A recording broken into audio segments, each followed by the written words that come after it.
If in years to come these boxes are found.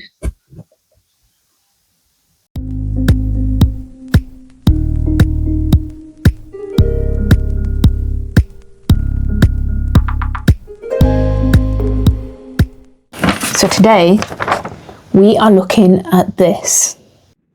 This was the letter that had carefully been placed on top of the boxes. The same boxes that were hidden under the stairs, nailed shut with a panel of wood and wallpapered over. But first, we needed to find out what a discographer and big band historian was. What does that mean? I don't actually know.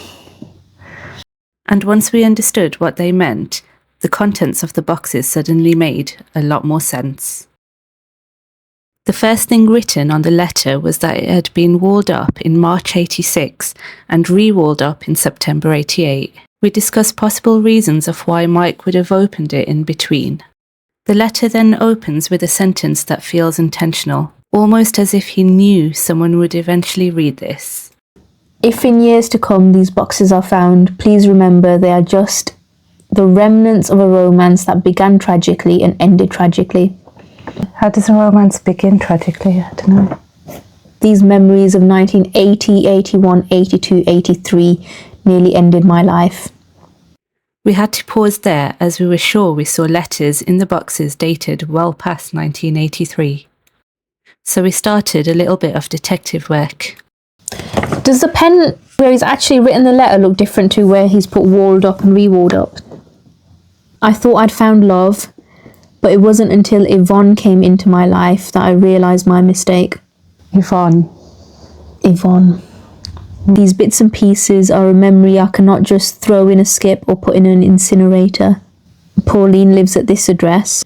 If she's still alive, maybe you'd like to tell her I couldn't throw these away, Mike. Obvious questions first. A romance that began tragically and ended tragically. Why? What happened? Why did it nearly end his life? Who is Yvonne? So he's obviously expecting us to go through these boxes and understand what happened. His story. After sharing this online, so many of you started sending us your theories.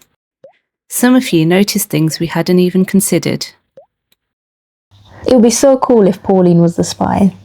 Someone also left us a very helpful comment letting us know how and where to start our investigation. Put these letters into chronological sequence and let us know how all this started. So that's exactly what we did. We laid all the letters out and placed them in year order. Some of the bundles had written notes on them, specifying which dates those letters ranged from. With others, we had to find the year by looking at the stamps. We also had loose letters, which we'd have to look at one by one. The address on some of these loose letters took us by surprise. Once we put the letters in date order, we found the very first bundle, which was dated October 1980 to December 1980. We then had to find the first letter written in October 1980. It wasn't too difficult. We managed to find the first letter, and it was written on the 10th of October 1980. So next, we'll be opening the very first letter Mike ever wrote.